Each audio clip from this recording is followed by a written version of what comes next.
Hello, and welcome to what is the first of, hopefully, a series on the design of each of the 32 levels in Nintendo Research and Development 4's seminal 1985 platformer, Super Mario Brothers. Or Bros, I guess. This game was directed by Shigeru Miyamoto, and developed largely by Miyamoto and Takashi Tezuka, with some programming help from a few others. There are 32 levels in this game, as mentioned, and this game largely defined everything that we know about platformers as a genre, and is probably a good place to look for anybody trying to start any sort of retrospective on modern console gaming. The Atari Corporation did publish some consoles in the United States, though they mostly died with the crash of 1983 in video games, while other video games markets in Europe and Japan were still doing quite well. Atari games were pretty primitive, and because of that, it's not really worth doing much of a video about any of them, except maybe Adventure and Pitfall. But we will get to that later. And by get to that later, I mean not, because I'm probably not going to do anything about them. I don't know what I'm talking about. Anyway, so you will notice here at the beginning, which this is a pre-recorded playthrough of my own of the first level of Super Mario Bros. World 1-1. There's nothing out of the ordinary here. You are at a title screen in which you can select either a one or two player game, and you press start to go. That is nothing particularly out of the ordinary. You do, however, see some out of the ordinary things here, where when you press play, or press start rather, I am pressing play. The music kicks in, which is fine. It is, however, a music track that is much more in-depth than most video music tracks of this era, composed by Koji Kondo, who would go on to be the main composer for the Mario series for decades to come. You will notice here that this is mostly a blank screen, and there are a lot of numbers, most of which are self-explanatory. And so, you could go left, but people read left to right, except in Japan where this game was developed, so maybe that metaphor doesn't work, I don't know. And it's clear that the screen is inviting you to go right. There's clearly unexplored territory there. Mario is facing right. Go right. And you'll notice something interesting. This game is side-scrolling. You will... If you are familiar with the NES's launch in North America at the end of 1985, early 1986, depending on which part of the country you were in, it launched in late 1985 with a select few retailers. There were...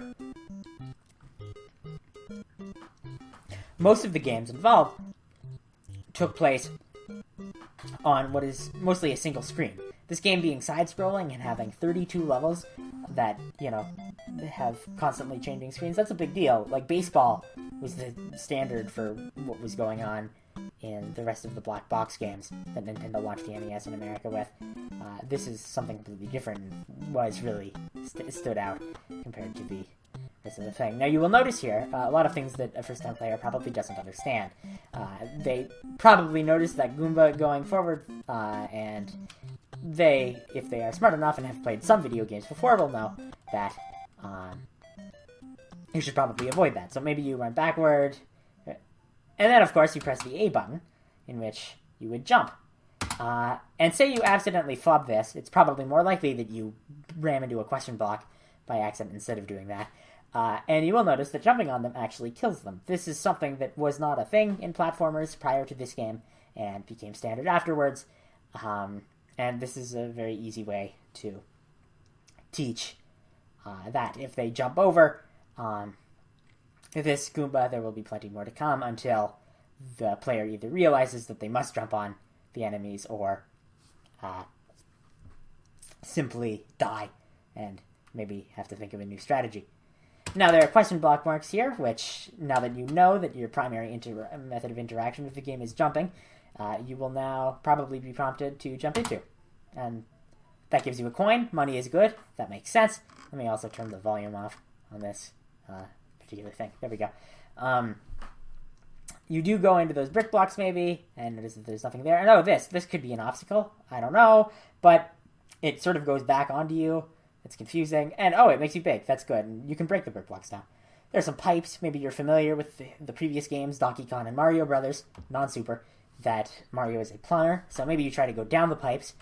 You can go down one of these pipes, something that I do not do here, but will do later in this video, and something that is edited in. I do also show this, that you would have no reason to find on your first go-through, but there is a 1-up there, an extra life for people who know about it. Here is the Fire Flower, which is a proper power-up, and that is maybe prompting you to press the other button, which is B, which allows you to throw fireballs. And if you hold down B, one might notice that you can run. Okay, so being able to run gives you a lot more speed, obviously, and also some additional forward clearance when making a jump. At this point, you are also probably noticing that you have tremendous control in midair with your with Mario in this game. It's not a realistic jump arc; it's a superhuman jump arc that has no fall damage, and you can control in midair using some crazy things. That is Mario's jump being that way is the defining feature of this game, and all mainline Super Mario Brothers games from here on out. As a result, they want you to get used to it here. And they do, make you have to jump over those enemies or jump into those question blocks. But notice that this is a totally safe environment so far. Here, if I can hit it, there is another power-up. You can maybe get used to using that to mow down. Okay, here's something important. Here. Okay, so this is a pit. And maybe you screw it up. It's kind of, if you're a new player, it's kind of hard. But there's a safe thing here. Now you have a slightly easier version of the pit, but with that extra block to give you a bit of running so you can get better clearance. But there's a bottomless pit. This is the first thing other than just the enemies in which there is certain death for failure. And the mushroom and fire flower allow you to take an extra hit and make you go down in 2 hits instead of 1. This, however, is certain death no matter what. Hopefully, you will have learned enough about the platforming to make that. That pipe is where you would have come out, I believe, if you, the other way. And here you have a staircase going into a flagpole at the end, which you can try to jump onto, as jumping is your primary interaction with the game. And if you jump to the top of that, you will get 5,000 points, except I can't because apparently I decided to be bad at video games, and went in. And that concludes this section of World 1-1. This, however, does not conclude all of World 1-1 because of that pipe I mentioned earlier. If you were to go into this pipe, you will get a bunch of coins. Nothing more. If I was smart and had gotten the Super Mushroom at some point earlier in the level, I would maybe be able to hit those blocks at the top. They don't do anything, regardless. And here I'm just sort of demonstrating, like, hey, this gives you a completely free area to mess around with the game's physics and just get used to jumping and control in the game, which, again, feels much better than anything prior to that. That spits you out here, from which you can finish the level quite easily. That concludes World 1-1 in its entirety.